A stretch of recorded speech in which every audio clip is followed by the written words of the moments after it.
reason I decided to go into the trucking industry is I've grown up around it most of my life. I worked in the gas and oil fields, and with going into the trucking industry, I mean, you get paid to visit all around the country. I mean, why not?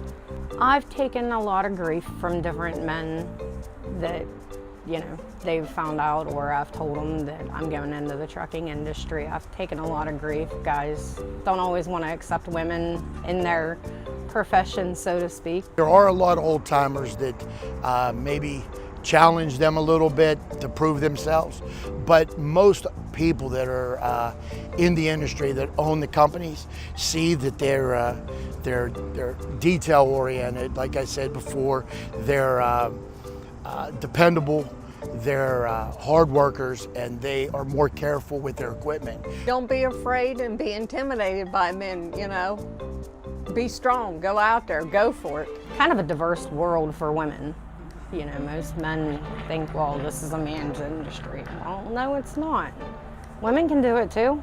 Yeah, I've met a couple at convenience stores and talked to them, and that's how I decided. They're like, hey, don't wait, go do it, you know, and they love it.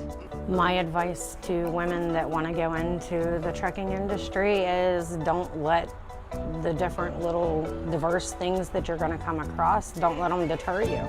Fight your way forward. I mean, anybody can do it. It's not a gender-specific profession.